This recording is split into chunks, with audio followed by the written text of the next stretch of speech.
I am on a quest to become a mastermind of e-commerce. And how I plan to get there is by talking to really smart and interesting people on my very own podcast, the CX Lab. This is the inaugural episode, and my guest today is known as Dr. Commerce to many. To me, he's known as James. He is a former colleague and a friend. I'd like to welcome him. He's a commerce expert and a Star Wars enthusiast. James, how you doing?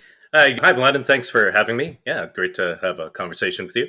Yeah, great to catch up with you again, man. So, first, let me ask about that moniker, Dr. Commerce. I think people will want to know, where did that come from and how did you get that nickname? Yeah, I've been working in e-commerce since when Amazon started first selling books, and so one of my tenures was with IBM as a product manager there of IBM's commerce platform.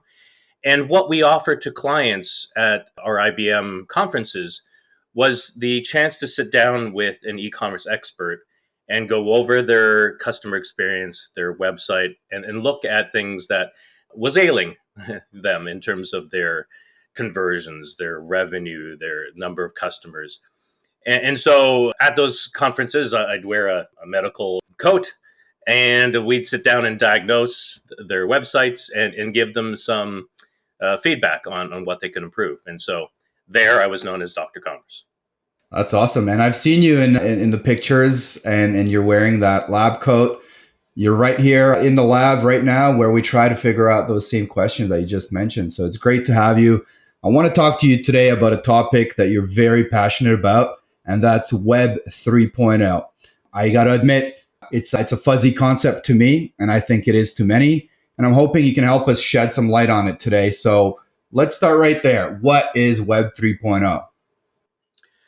Well, Web 3.0 means a lot of things, but today I really want to focus on what it means to e-commerce. Right. So certainly Web 3 covers things like cryptocurrency, but that could be its own whole podcast session. So we won't get too much into that. Because really, if any site, any e-commerce site wants to accept cryptocurrency today, they can. Even PayPal helps you to collect in cryptocurrency, just like any other credit card or debit card. So there's that. But what I want to talk about today around Web3 and e-commerce is really the notion of what Web3 is about. Web3 is about decentralization. It's about transparency. And what Web3 provides is a way to store information on a blockchain. That's the technical piece. But what it allows you to do beyond that is to then have that information stored and be transparent so anyone can see it. You have control over who sees that information. And then what do you do with it, right? In the case of Web3, there's a new method or feature, let's say, called token gating. And token gating says if you have a particular token, NFTs is a non-fungible token. So if you have a particular token, then you can be rewarded. You can have a promotion sent to you. You can get access to things that others maybe can't if they don't have that particular token. So Web3 is starting to provide new capabilities to e-commerce. That's cool. So Web3 is about transparency, control, and unlocking new capabilities and perhaps experiences for the end customer. That's great. I take you for a sort of web historian of sorts. So if we're heading towards Web 3.0, I guess we're at Web 2.0 right now. Can you go back a little bit and just quickly explain what is Web 1.0, 2.0, and then we've already explained 3.0? Yeah, so Web 1 really was about static websites, right? That when we first got onto the internet, you could go to a page and largely there was some data there. It would get updated ever so often, but it wasn't very dynamic, right? It was people posting information. So that was Web 1.0. Web 2.0 is largely seen as the advent of dynamic content, social content, right? Your Facebook sites, your Instagram sites, right? Posting video to Google and YouTube, right? So it started to allow people to create content and post it somewhere, but it really still wasn't their content, right? You had to post it somewhere. It went somewhere. And that's when the big giants like Apple, Microsoft, Google, Facebook They then became giants because they provided a place where that content could live. And of course, they made a huge amount of money from ad revenue. And so that was Web 2.0. And so Awesome. Web 3.0 then says, okay, well, we still want you to be able to create content, but we want you to own it, right? And that's that some of that decentralization thought, right? As opposed to Instagram owning the content or Google owning the content, it's your content, and even to the point of your own personal information, right? So you think about who you are, your email address, where you visited, what you've bought. Do you own that today? And in a lot of cases, it's no. That's information that's captured by brands, by other companies, and and you have no control over it, right? You don't know when it's captured, you don't know what was captured. You might be able to get it deleted, but you really don't have control over that. And that's what Web3 will provide. Can you tell me, a question I have really is in giving that control back to the end user, to the customer, what's in it for the merchant? Why should they be handing over this control of the data back to the end user? Well, merchants want the information, of course, right? And especially with third-party cookies going away this year, there's there's less data that merchants will have available. But merchants want that information so they can tailor the experience, right? They can understand who you are, right? As part of that customer segmentation, understand how to market you differently than your parents or to people with other interests or people who've bought different things.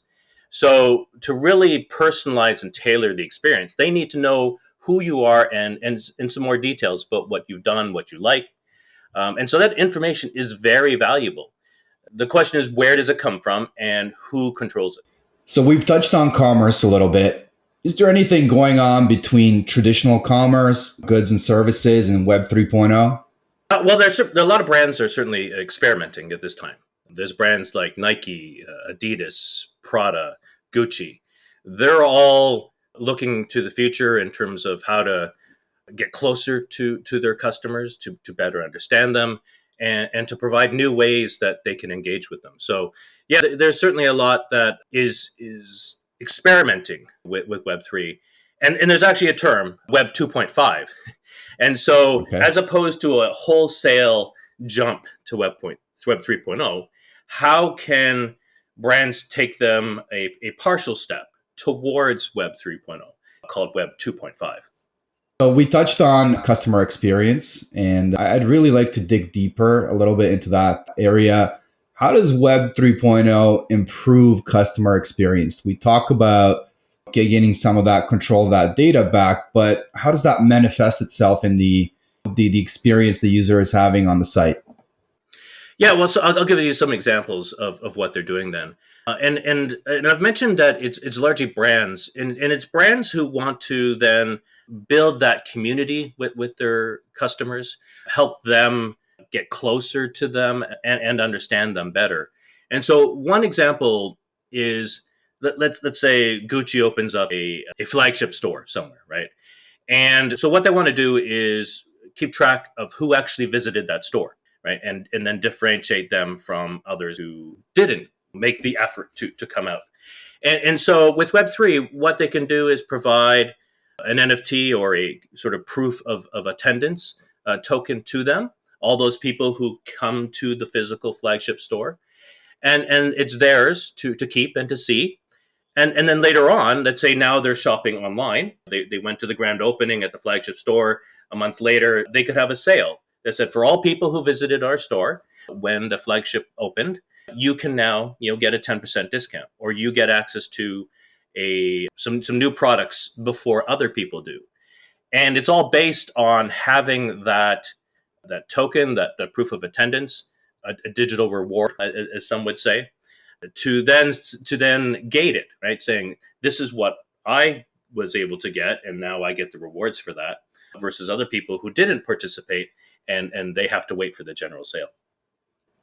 I love it. It's all about creating that exclusivity and making the customer feel special. I think there are a lot of use cases that'll come out of this use of tokens for sure. Thanks for sharing that, James. Okay, so a hot topic right now in the retail space for sure is loyalty. Brands are realizing that it's ever more expensive to acquire new customers.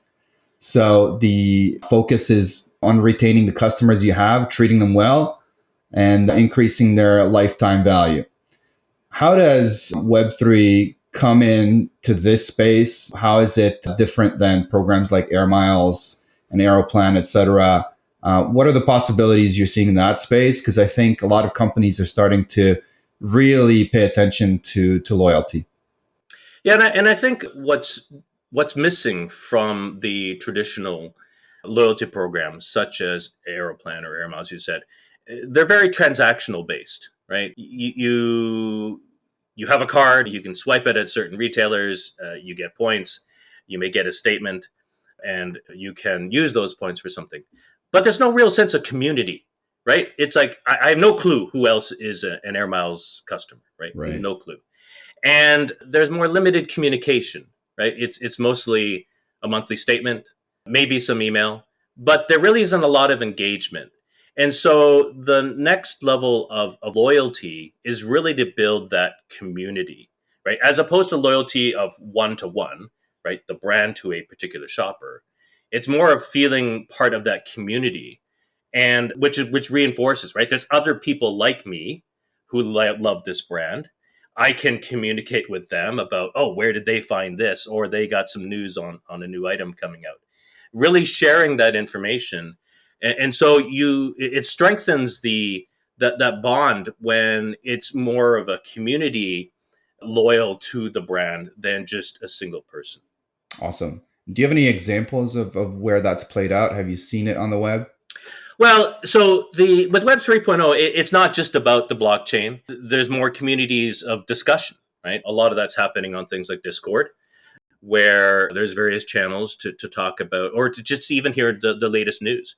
So latest news gets posted to Twitter, it gets posted to Discord.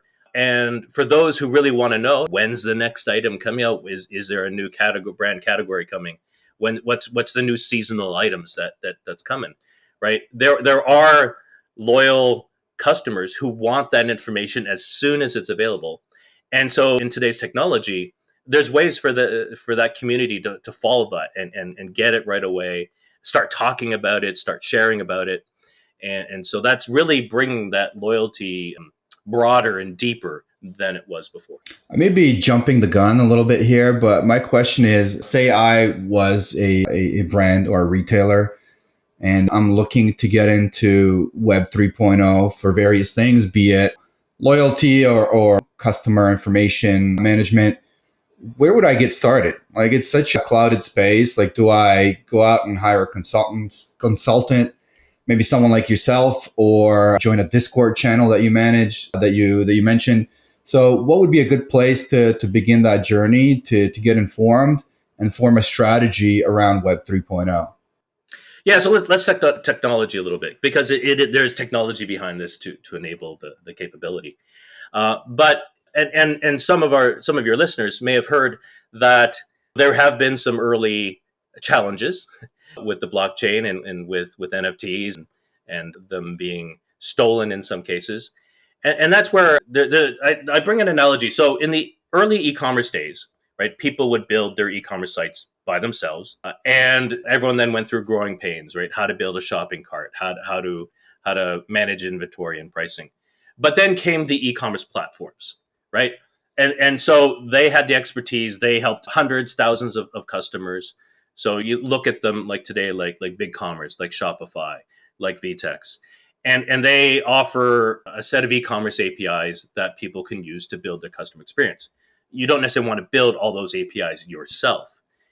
Likewise, in Web3, there are these Web3 platforms that provide APIs that manage the blockchain, manage things on the blockchain, and provide you the capabilities so that you don't have to be a technology expert about blockchain and the new technologies, related technologies.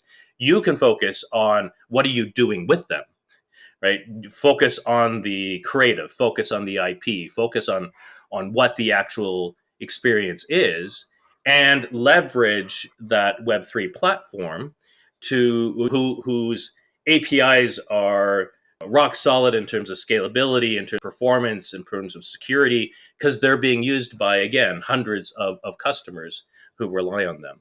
And one of those examples is Mojito. Mojito.com. They are powering some of the newer brands or brands that are being new to the space. They work with Sotheby's as one, the auction house, to provide a way to auction and to sell NFTs in three. And so we'll provide a link to that in the details here.